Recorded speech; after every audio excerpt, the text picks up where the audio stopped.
오늘 본문 말씀은 초대교회에 일어났던 두 번째 핍박에 대한 말씀입니다. 성령 충만함으로 성령의 능력으로 세워진 예수님의 몸된 교회는 첫 번째 핍박 후에 제자들이 모여서 함께 기도했을 때 성령 충만함을 받은 후에 더욱더 담대하게 복음을 증언했고, 아나니아와 삽비라의 사건이 있었지만 그 사건으로 인해서 흩어지는 것이 아니라 오히려 솔로몬의 행각에 성전에 모이기를 힘쓰는 공동체가 됐고, 또 사도들을 통해 치유와 회복의 표적이 나타났고, 이것으로 인하여 교회는 놀라운 참된 부흥을 경험하게 됩니다.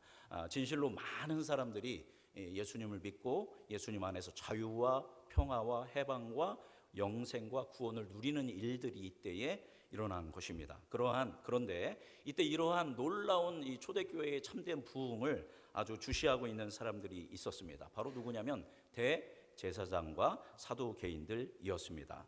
여러분, 예수님이 살아계실 때에 예수님이랑 가장 많이 부딪혔던 사람들이 누구냐면 바리새파인들입니다.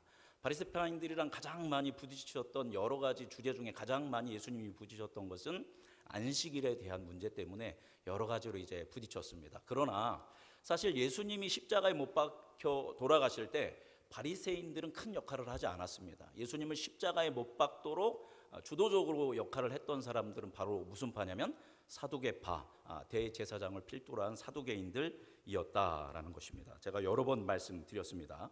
여러분, 사두개인들은 아주 이성적이고 합리적이고 과학적인 사고를 하는 사람들이었습니다. 그래서 이 사두개인들은 부활이나 천사나 내사를 믿지 않았습니다. 성경 중에서도 사두개인들은 이 사두개파에서 이제 대제사장이 나오는데, 사두개인들은 오직 모세 오경만을 믿었습니다. 창세기, 출애굽기, 레위기, 민수기, 신명기만을 성경이다라고 믿으면서 그들이 그렇게 이제 대제사장의 역할을 감당했던 사람들입니다. 당시에 이 사두개인들은 종교 권력과 정치 권력 둘 다를 쥐고 있는 아주 엘리트 그룹이었습니다. 당연히 사두개인들의 제일 높은 최상위에 있는 사람은 누구냐면 대제사장이 되는 것입니다. 여러분, 사두개파라는 어원 자체가 어디에서 왔냐면 다윗 때의 대제사장이었던 사독이라는 이름에서 사두개인이 나온 것입니다. 그래서 이제 이것을 정리하자면 사두개인들은 세상 사람들이 갖고 싶은 것을 웬만한 사두개인들은 다 갖고 있는 사람들이었습니다. 사두개인들은 성공한 사람들이었고, 높은 계급이었고, 경제적 풍요로움을 갖고 있었고, 적당한 권력을 가진 아주 소수의 사람들이었습니다. 그리고 그들은 자기들이 가지고 있는 이 소수의 사두개인들이 가지고 있는 이 권력을 누가 주신 복이라고 생각했을까요? 여호와 하나님이 자기에게 주신 복이다라고 믿었습니다. 그들의 믿음도, 그들의 권력도, 그들의 힘도 다 하나님이 주신 것이라고 믿었던 사람들이 사두개인들입니다. 그런데 언제부턴가 사두개인들의 눈에 이제 거슬리는 사람이 하나 존재가 했습니다. 그 사람이 바로 누구냐면 나사렛 예수 그리스도입니다. 자신들의 특권과 기득권이 이 예수라는 나사렛의 청년에 의해서 이제 붕괴될 것 같은 마음, 그런 위협감을 느꼈을 때 이 사두개인들은 자신들의 권력을 남용해서 사람들을 선동함으로 예수님을 십자가에 못 박도록 세팅을 했습니다. 그러니까 이걸 잘 조직화한 사람이 누구냐면 바로 사두개인입니다. 그래서 십자가에 못 박아라 또 예수님을 고발했던 그 후에서 다 조종했던 사람이 바로 사두개파와 대제사장들이었다라는 것입니다.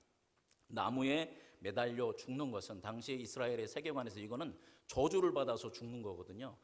십자가가 뭐로 되어 있습니까? 나무로 되어 있죠. 그러니까 나무에 달린 사람은 하나님께 저주를 받은 사람이기 때문에 예수님의 십자가의 죽음으로 말미암아 예수님을 추종하던 사람들은 모두 흩어질 것이라고 사두개인들은 믿었습니다. 그래서 철저하게 예수님을 돌로 쳐서 죽일 수도 있지만 그게 아니라 어디에 매달려서 나무 십자가에 매달려서 죽게 한 것입니다. 그 이후에 예수님이 일으켰던 하나님 나라 운동을 완전히 말살시키기 위한 이 공동체를 해체하기 위한 그들의 전략이었던 것입니다. 그리고 이들의 예상은 완전하게 뭐였냐면 적중했습니다. 예수님이 나무에 달려서 죽자마자 다 어떻게 됐어요? 제자들이 다 흩어졌습니다. 한 사람도 예수님의 곁을 지킨 사람들이 없었습니다. 그냥 예수님 돌아가실 때에 여인들 몇이 와가지고 예수님의 시신을 받았을 뿐이지 다 감쪽까지 다 사라져 버렸습니다. 물론 봉인된 그 무덤에 예수님의 시체가 사라진 것을 사두개인들도 들었기 때문에 찜찜하기는 했지만, 예수님이 죽으시고 약 며칠 동안 50일 동안 어떻게 했어요? 이 갈릴리 사람들이, 예수님을 따르던 사람들이 조용하고 잠잠했단 말이죠. 그러니까 사두개인들이 우리가 뭐 했다? 이겼다. 우리의 뜻대로 됐다라고 50일 동안 그들은 마음 놓고 있었던 것입니다.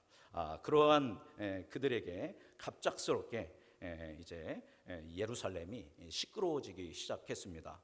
다 정리됐다라고 생각했던 무리들이 이제 지도자가 저주를 받아 죽어서 다 흩어졌다고 생각했던 갈릴리 사람들이 갑자기 어디에 나타났어요? 예루살렘 성전에 나타나고, 예루살렘의 거리 곳곳에 나타나가지고 갑자기 누구가 살아났다고 얘기를 하는 거예요? 예수님이 부활하셨다, 예수님이 다시 살아나셨다라고 여기저기 떠들면서 가르치기 시작했다라는 것입니다.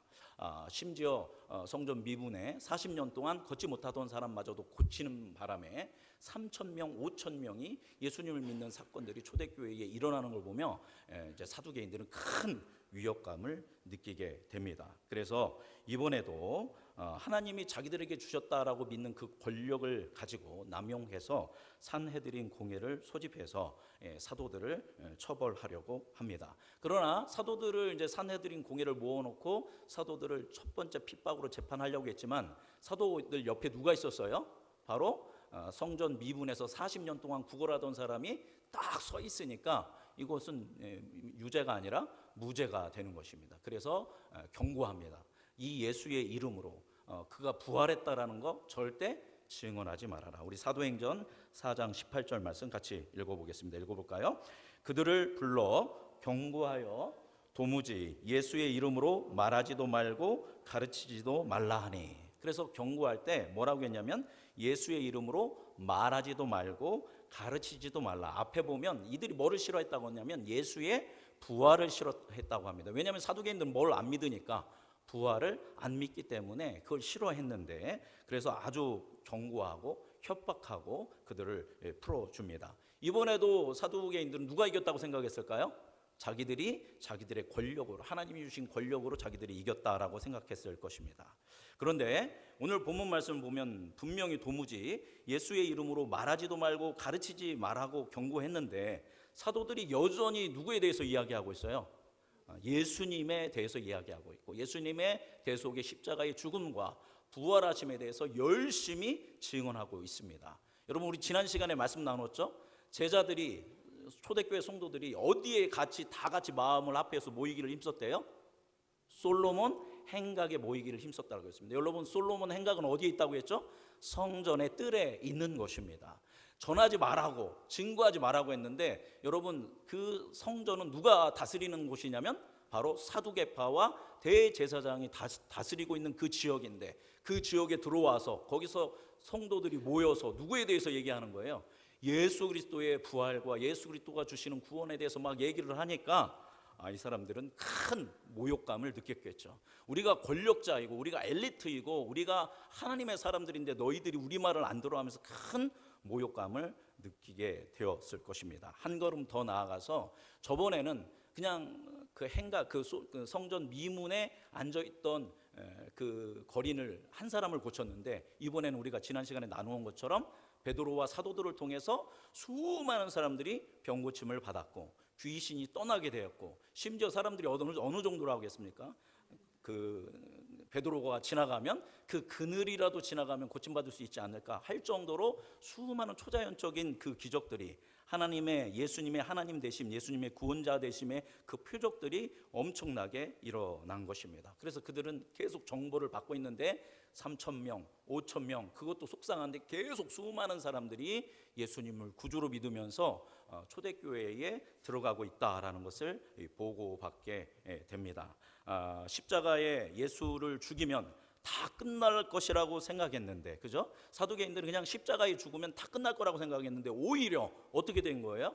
십자가에 죽여놨더니 그 예수님이 어떻게 되셔서 부활을 하셔가지고 그 제자들이 수많은 그 사람들에게 부활을 증언함으로 말미암아 그 숫자가 단기간에 기하급수적으로 늘어나게 된 것입니다. 그러니까 남자 숫자만 최소한 몇 명 늘어났냐면 8,000명이 늘어난 것입니다. 여인들까지 합치고 그 다음에도 보면 계속 큰 무리가 모여왔다라고 하면 뭐 10,000명은 훌쩍 뛰어넘는 그런 초대교회의 부흥의 역사가 일어나게 된 것입니다. 자기들이 죽여놨더니 그분이 뭐 하심으로 말미암아? 부활하심으로 말미암아 자기들이 승리하는 줄 알았는데 역전이 일어나고 있는 것입니다. 그래서 그들이 어떻게 했는지 사도행전 5장 17절에서 18절 말씀, 앞에 말씀이 있습니다. 사도행전 5장 17절에서 18절 읽어보겠습니다. 대제사장과 그와 함께 있는 사람 즉 사두개인의 당파가 다 마음에 시기가 가득하여 일어나서 사도들을 잡아다가 옥에 가두었더니, 첫 번째 마음에 뭐가 가득했대요? 시기가 가득했다라는 겁니다. 질투가 가득했는데 이건 다른 말로 뭐냐면 분노를 얘기하는 겁니다. 격분을 얘기하는 거죠. 어마어마하게 한 그 분노와 시기와 질투가 가득 일어났습니다. 그들의 내면 가운데. 그리고 그들이 어떻게 했어요? 일어났습니다. 일어난다는 건 뭔가 행동을 하겠다라는 것이죠. 그리고 사도들을 잡아다가 옥에 가두게 됩니다. 왜 사도들을 옥에 가두었을까요? 다음 날 뭐 하려고? 재판하려고. 재판해서 이들을 아주 심하게 모욕감을 주든지, 심지어 우리 33절 말씀을 보면 죽이려고까지 이들이 마음을 먹고 있는 것을 봅니다. 1차적으로 경고를 하였기에 이번에는 경고가 아니라 강력한 법적 조치를 취하려고 산헤드린 공회를 이제 열게 됩니다. 새벽이 되어서 이제 사도들을 재판하기 위해서 산헤드린 공회가 소집됩니다.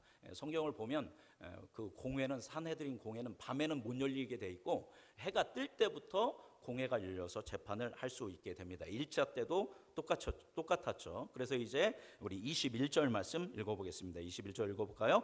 그들이 듣고 새벽에 성전에 들어가서 가르치더니 대제사장과 그와 함께 있는 자들이 와서 공회와 이스라엘 족속의 원로들을 다 모으고 사람을 옥에 보내어 사도들을 잡아오라 하니. 자, 이제 새벽이 됐으니까 이제 사도들을 재판하기 위해서, 저번에는 베드로와 요한 두 사람이었지만 아마 이번에는 대부분의 사도들이 잡혀온 것 같습니다. 그래서 이 사도들을 재판하기 위해서 새벽같이 산헤드린 공회를 소집합니다. 여러분, 산헤드린 공회는 그냥 작은 회의가 아니에요. 이스라엘의 최고의 정치기구, 종교기구입니다. 그러니까 이스라엘의 최고의 권력자들 71명이 모여서 중요한 나라의 많은 것들을 다루는 회의가 산헤드린 공회입니다. 그러니까 이 사도들을 재판하기 위해서 71명의 모든 지도자들이 어디에 모인 거예요? 산헤드린 공회에 모인 것입니다. 자, 그래 모여서 이제 옥에 보내서 이제 사도들 데리고 와라라고 합니다. 그런데 이들이 기이한 보고를 받게 되죠. 우리 22절, 23절 말씀 어떤 일이 일어나는지 읽어보겠습니다. 시작. 부하들이 가서 이르되 우리가 보니 옥은 든든하게 잠기고 지키는 사람들이 문에 서 있으되 문을 열고 본즉 그 안에는 한 사람도 없더이다 하니. 부하들에게 이제 재판하기 위해서 사도 데리고 와라. 그래서 열심히 이제 부하들이 씩씩거리면서 감옥에 갔더니 첫 번째, 옥문은 어떻게 잠겨 있대요? 아주 든든하게 잠겨 있습니다. 누가 연 적이 없을 만큼 든든하게 잠겨 있고, 또 옆에는 누가 서 있어요? 보초들이 문에 서 있습니다. 그래서 잘 지키고 있었지? 잘 지켰지 하고 문을 딱 따고 안에 들어가 보니까 거기에 몇 사람이 앉아 있었어요? 여기서 사람 숫자 나오면 큰일 납니다. 한 사람도 앉아 있지 않았다라는 겁니다. 그 감옥이 텅텅 비어 있었다라는 것입니다. 여러분, 이른 새벽부터 이들을 재판하려고 이스라엘의 최고 지도자들 71명이 소집됐는데, 이제 재판받을 시간이 됐는데 그 피고인들이, 재판의 대상들이 감쪽같이 사라진 것입니다. 이게 도대체 무슨 상황일까요? 있을 수 없는 일이 일어났기 때문에 이들은 다들 당황하고 황당해합니다. 24절 읽어보겠습니다.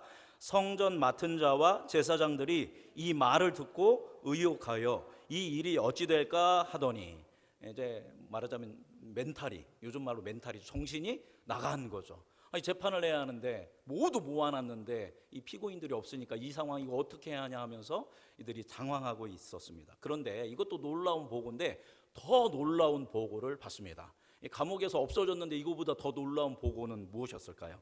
우리 25절 읽어보겠습니다. 25절 읽어볼까요? 시작. 사람이 와서 알리되 보소서 옥에 가두었던 사람들이 성전에 서서 백성을 가르치더이다 하니. 아멘. 옥에 가두었던 사도들을 발견했는데 어디에서 발견했어요?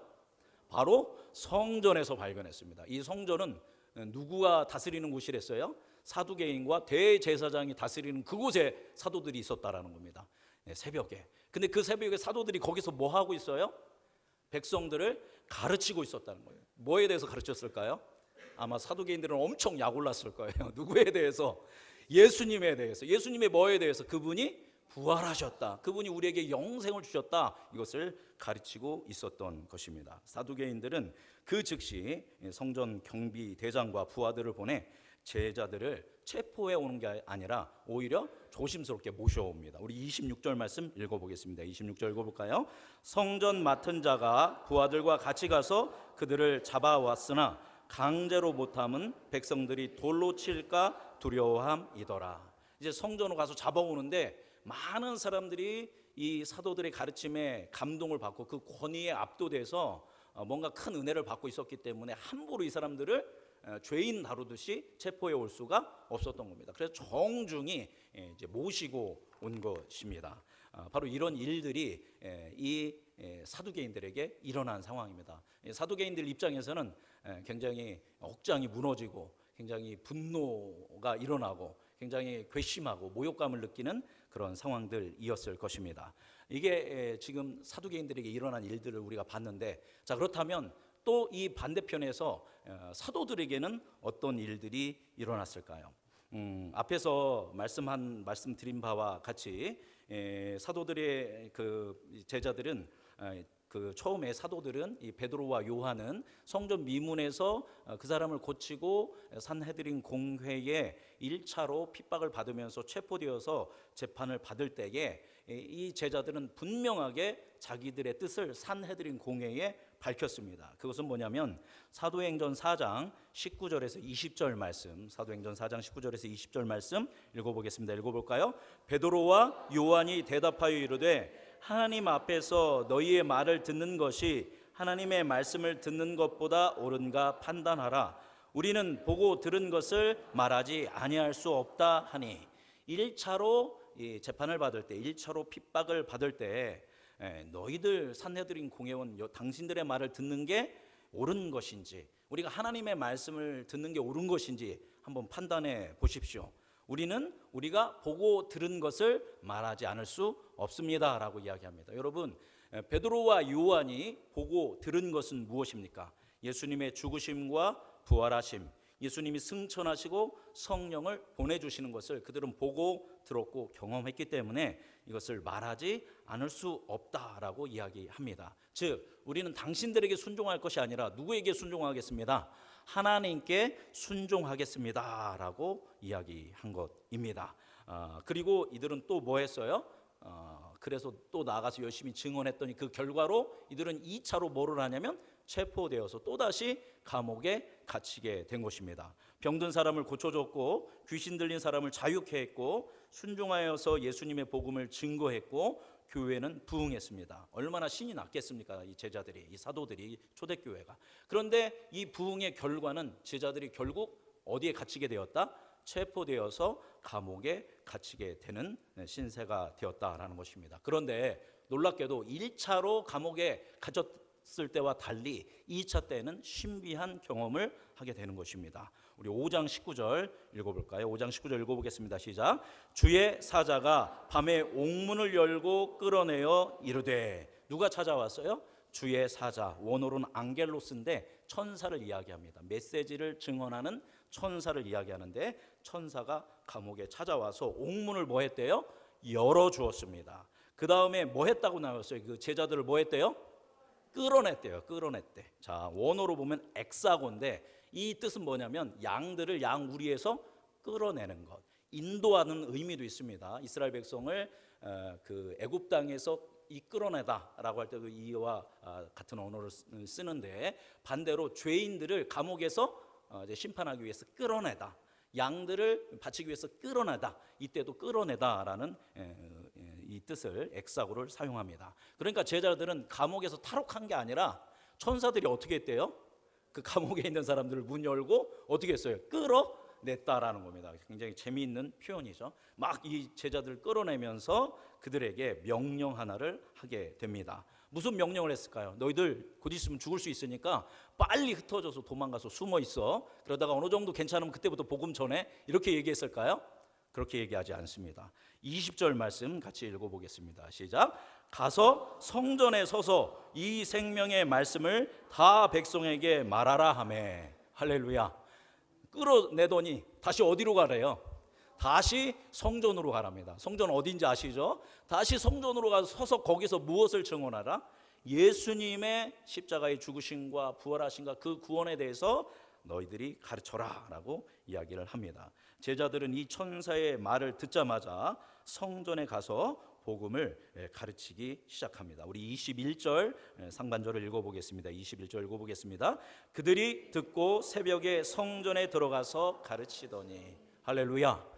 이 이야기를 듣자마자 그들이 감옥에서 밤에 나오자마자 이제 새벽이 되자마자 재빨리 어디로 갑니까? 성전으로 가서 그곳에서 생명의 말씀 예수 그리스도에 대해서 증언하게 되었다라는 것입니다. 여러분, 이때 제자들의 심정이 어땠을까요? 풀어내고 다시 체포되라고 여기로 보냈어? 이렇게 하면서 복음을 전했을까요? 그러지 않았을 겁니다. 체포됐는데 그것을 열어주셔서 나오게 하셔서 다시 복음을 증언하게 하시는 하나님께 감사하면서 성령 충만해서 두려움 없이 강력하고 담대하게 예수 그리스도의 복음을 증언했을 것입니다. 그렇게 열심히 복음을 증언한 결과 그들은 어떻게 될까요? 27절 말씀 읽어보겠습니다. 읽어볼까요? 시작. 그들을 끌어다가 공회 앞에 세우니 대제사장이 물어. 그렇게 천사가 꺼내줘서 열심히 성전에서 복음 전했더니 다시 또 뭐 했어요? 또 체포돼서 또 끌려가게 되었다라는 것입니다. 이 체포된 건 뭐의 결과예요? 하나님의 말씀에 순종함의 결과가 다시 또 체포돼서 다시 재판정으로 끌려가게 됐다라는 것입니다. 자, 제가 처음에는 누구에 대해서 얘기했어요? 사두개인들에 대해서 이야기했습니다. 두 번째는 누구에게 얘기했어요? 사도들에 대해서 이야기했습니다. 만나기가 너무 뭐예요? 지금 말씀 보니까 어려워요. 그죠? 체포해서 만나려고 하니까 없어지고 또 딴 데 가 있고, 그래서 이제 어렵사리 새벽이 되어서 사두개인들과 사도들의 만남이 성사되었습니다. 이제 이 사두개인들은 촉개심으로 가득 차 있었는데 너무나도 당황한 그런 상황이죠. 이들이 없어졌었으니까 이해되지 않는 상황 가운데서 이제 사도들을 앞에 모아놓고 산헤드린 공회가 신문을 시작합니다. 우리 28절 말씀 읽어보겠습니다. 읽어볼까요? 이르되 우리가 이 이름으로 사람을 가르치지 말라고 엄금하였으되 너희가 너희 가르침을 예루살렘에 가득하게 하니 이 사람의 피를 우리에게로 돌리고자 함이로다. 아멘. 분명 우리가 1차 때 저번에 너희들 체포됐을 때 이 사람의 이름으로 말하지 말아라고 엄금하지 않았느냐. 그런데 너희들은 오히려 그 이름을 어디에 가득 차게 했다? 예루살렘에 가득 차게 했다. 최소 지금 몇 명이 믿고 있는 거예요? 10,000명이 믿고 있는 겁니다. 그죠? 뭐 남자만 8,000명이니까요. 그러니까 예루살렘이라는 고대 도시에 10,000명이면 어마어마한 숫자이죠. 그러니까 예루살렘에 여기저기 예수님의 부활에 대한 이야기들이 가득 채워졌던 것입니다. 자, 그리고 예수님의 죽음을 누구의 책임으로 몰아가고 있다? 마치 그 사람의 피가 우리 때문인 것처럼 그 피를 우리에게 돌리려고 너희들이 하고 있구나. 도대체 이게 뭐 하는 짓이냐라고 이야기를 합니다. 그런데 여러분, 그 피를 왜 우리에게 돌리려고 하느냐라고 이야기하고 있는데 이게 사실 누가 했던 말이에요? 바로 자기들이 했던 말입니다. 마태복음 27장 24절에서 25절 말씀을 보면 빌라도가 이제 예수님을 풀어주려고 하다가 계속 안 된다고 하니까 손을 씻으면서 나는 이 피에 대해서 무죄하다라고 했던 이야기죠. 우리 24절 25절 읽어보겠습니다. 빌라도가 아무 성과도 없이 무리 앞에서 손을 씻으며 이르되 이 사람의 피에 대하여 나는 무죄하니 너희가 당하라. 백성이 다 대답하여 이르되 그 피를 우리와 우리 자손에게 돌릴지어다 하거늘. 아멘. 예수님의 피를 누구에게 돌리라고 했어요? 우리와 우리 자손에게. 여기는 백성이라고 했지만 이때 주도적이었던 사람은 누구입니까? 사두개인과 대제사장이었습니다. 그 피 우리에게 돌려도 좋아라고 자기들이 얘기해 놨는데, 이 예수 그리스도의 부활과 복음과 이 부흥의 사건이 일어나니까 왜 이 예수 그리스도의 피를 우리에게 돌리려고 하느냐라고 이야기하고 있습니다. 자기들이 얘기해 놓고 이런 자가당착에 빠지고 있습니다. 자, 이들이 했던 이야기를 한마디로 이제 요약한다면 이런 게 됩니다. 너희들 왜 우리 말을 안 듣는 거냐? 너희들 정말 죽고 싶냐? 라고 이제 이들이 위협하고 협박하고 있는 것입니다. 그러한 사두개인들을 향해서 사도들은 촌철살인의 한마디를 다시 던집니다. 우리 사도행전 5장 29절 말씀 같이 읽어보겠습니다. 읽어볼까요? 베드로와 사도들이 대답하여 이르되 사람보다 하나님께 순종하는 것이 마땅하니라. 할렐루야. 그 위협 앞에, 그들의 경고와 그들의 협박 앞에 너희들 말에 순종하는 것이 아니라 누구의 말에 순종하는 것이, 하나님께 순종하는 것이 마땅하다라고 강하고 담대하게 대답을 하게 됩니다. 이제 말씀 정리하겠는데요. 오늘 말씀을 보면 사두개인들과 사도들은 참으로 인상적인 대조를 보이고 있습니다. 사두개인은 어떤 사람들입니까? 잘 먹고 잘 사는 사람들, 부와 권력을 누리는 사람들, 성공 가도를 달리는 사람들, 세상 사람들의 부러움의 대상인 사람이 바로 누구예요? 이 사두개인들입니다.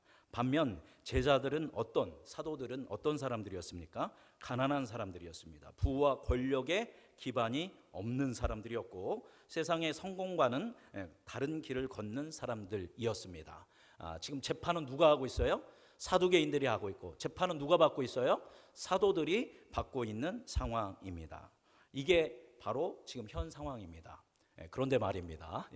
우리 그것이 알고 싶다에 나오는 것처럼, 그런데 말입니다. 이것을 잘 보면 이렇습니다. 사두개인의 길과 사도들의 길을 보면, 사두개인들은 첫 번째 뭐가 없다고 했어요? 부활은 절대 없다라고 했습니다. 그러나 예수님의 제자와 사도들은 죽으신 예수님이 뭐한 걸 봤어요? 부활하신 것을 보았다라는 겁니다. 사두개인들은 뭐는 절대 없다고 했어요? 천사? 그런 게 어디 있어? 절대 없다라고 했습니다. 그러나 사도들은 뭘 봤어요? 천사들이 와서 뭘 열어줘요? 문을 열어주고 모든 사람의 눈을 멀게 해서 거기서 나가게 하고 복음을 증언하게 하는 것을 보여주었습니다. 사두개인들은 초자연적인 것들을 믿지 않았습니다. 그러나 사도들은 뭐 했어요? 그들이 기도하고 예수 그리스도의 이름으로 선포할 때 귀신이 떠나가고 병든 사람들이 고침받는 놀라운 하나님의 표적들이 일어났다라는 것입니다. 사두개인들은 스스로 우리가 성경의 전문가다, 우리가 엘리트다라고 했지만, 정작 사람들이 설교를 들을 때 저것이 권위 있는 가르침이구나 하면서 그 설교 앞에 회개하고 그들이 고꾸러지고 이제 복음을 받아들이는 것은 누구의 설교를 듣고 그들이 변화됩니까? 사도들의 설교를 듣고 변화됐다라는 겁니다. 그리고 성전이 원래 사두개인들과 대제사장의 그들의 영역이었지만, 여기에서 맨날 누가 모이고 있어요? 사도들과 초대교회들이 모여서 거기서 찬양하고 말씀을 나누고 있었다라는 것입니다. 바로 이것이 사두개인의 길과 사도들의 길이었다라는 겁니다. 사랑하는 우리 음성중앙교회 성도 여러분, 지금 예배하는 여러분은 어떤 길을 선택하시겠습니까? 종교적으로나 정치적으로나 경제적으로 성공 가도의 순탄한 길을 걷고 있는, 부러움을 받고 있는 사두개인들. 그러나 그들은 누구를 거부했어요? 예수 그리스도를 거부했다라는 것입니다. 반대로 종교적으로나 정치적으로나 경제적으로나 좁고 협착한 길을 걷고 있지만 예수님을 경험하고 예수님을 동행하는 것이 누구의 길입니까? 사도들의 길, 그 제자들의 길, 그리고 교회의 길이었다라는 것입니다. 여러분은 사두개인의 길을 걷겠습니까? 사도의 길을 걷겠습니까? 아멘. 이쪽만 얘기하시네. 이쪽은 대답하지 않으신데, 저는 아마 이러실 것 같아요. 저는 종교적으로나 정치적으로나 경제적으로 성공 가도를 달리면서도 사도의 길을 걷겠습니다. 이렇게 말하고 싶을 거예요, 그죠? 이렇게 말하고 싶을 건데 성경을 보십시오. 그렇게 나오지 않는 것을 볼 수 있습니다. 여러분한테 막 고난 받아라, 여러분한테 힘들게 살아라, 제가 그렇게 이야기하는 게 아닙니다. 우리의 신앙의 태도를 우리는 한번 돌아보아야 한다라는 것입니다. 결국 권력은 여전히 사두개인들이 갖고 있습니다. 결국 잘 먹고 잘 살고 성공하고 형통하는 세속적 복을 누리는 사람들은 복음을 거절하고 진리를 외면하는 사두개인들이었다라는 것입니다. 반대로 그리스도인들은 계속적으로 여러 가지 위기를 초대교회 때 경험해야만 했습니다. 계속 예수님을 전할수록, 부흥하면 부흥할수록, 하나님의 기적이 일어날수록 그들은 계속적으로 핍박을 받고 박해를 받게 됩니다. 앞으로 향후 몇 년 동안, 300년 동안 초대교회는 로마의 황제와 유대인들에게 어마어마한 핍박과 박해를 받게 된다라는 것입니다. 그러나 그들은 300년 동안 그 수많은 위기와 핍박과 박해에도 불구하고 믿음을 저버리지 않았다라는 것입니다. 할렐루야. 이걸 뭐라고 하냐면 은혜라고 하는 것입니다. 이걸 뭐라고 하냐면 축복이라고 하는 것입니다. 이게 바로 복이다라는 것입니다. 여러분, 이들이 하나님을 붙들고 있는 게 아니었어요. 누가 이들을 붙들고 있었던 겁니까? 성부, 성자, 성령 삼위일체 하나님께서 이 제자들과 초대교회 교인들을 붙들고 있었기 때문에 그 어마어마한 고통과 박해와 핍박에도 불구하고 절대 누구를 버리지 않았냐면 예수 그리스도를 버리지 않았다라는 겁니다. 왜냐하면 그들은 예수님을 보고 예수님을 들었습니다. 예수님의 죽으심과 부활하심과 승천하심과 성령을 보내심을 보았던 것입니다. 누구의 은혜로? 하나님의 은혜로 보았고, 그들 안에 계신 성령께서 끊임없이 그들에게 견고하고 훌륭한 믿음을 주셔서 이들이 흔들리지 않고 믿음으로 나아갈 수 있었던 것입니다. 말씀 정리하면 순종의 결과는 뭘까요? 여러분, 순종하면 축복받고 순종하면 잘 되고 이러면 너무 좋겠는데, 오늘 말씀 보니까 향유 초대교회는 300년 동안 순종하면 뭐를 받게 돼요? 핍박과 고난과 어려움을 받게 됩니다. 그것을 희생이다, 헌신이다 생각하면 안 됩니다. 그건 순종의 결과일 뿐이다라는 것입니다. 순종하였는데 그런 어려움을 겪었다라는 겁니다. 근데 중요한 것 아시죠? 예수님도 하나님의 순종했더니 어떻게 되셨어요? 고통당하시고 고난당하시고 십자가에 못 박혀 죽으셨다라는 것입니다. 따라서 우리는 고난 앞에, 죽음 앞에 절망하거나 낙심해서는 안 된다라는 것입니다. 그럴 때일수록 우리를 위하여 죽으시고 고난당하셨던 누구를 봐야 할까요? 예수 그리스도를 봐야 합니다. 왜냐하면 예수님은 죽으시는 것으로 끝나지 않고 죽으시고 3일 만에 어떻게 되셨어요? 부활하셨다라는 겁니다. 할렐루야. 그렇다는 것은 누구도 부활할 것이라는 거예요. 예수 그리스도를 믿고 따르는 사람도 분명하게 예수님께서 부활케 하실 줄 믿습니다. 부활이라는 것은 단순하게 그냥 생명이 다시 살아난다는 의미가 아니라 우리가 하나님 안에서 완전해지고 예수님과 같은 존재가 되어지고, 그래서 하나님과 함께하며 하나님과 영원한 생명을 누리는 참된 그 구원을 누리게 된다는 것이 이 부활의 의미인 것입니다. 결국 저와 여러분에게는 완전한 구원이 보장되어 있는 줄 믿습니다. 누구의 이름으로? 예수 그리스도의 이름으로. 누구의 능력으로? 성령의 능력으로. 누구의 이끄심으로? 하나님 아버지의 이끄심으로. 여러분의 삶은 지금 곤고하고 고통 가운데 있고 고난 가운데 있다 할지라도 여러분 절망하지 말고 죽으시고 부활하신 예수 그리스도를 의지하면서 그 예수 그리스도 안에서 자유와 해방과 구원을 누리며 주님이 기뻐하시는 삶을 살아내는 우리 모든 성도님들 되시기를 주님의 이름으로 축복합니다. 다음 주에 말씀 보겠지만 이들이 이제 채찍에 맞습니다. 채찍에 맞아서 고난 당하지만 떠나면서 뭐 하면서 떠났다라고 얘기하냐면 기뻐하면서 떠났다라고 합니다. 채찍에 맞았는데 기뻐했다라는 것입니다. 우리에게도 그 고난 가운데서도 기뻐하며 예수 그리스도 안에서 구원을 누리는 은혜가 있기를 예수님의 이름으로 축복합니다. 기도하겠습니다. 살아계신 하나님 아버지, 오늘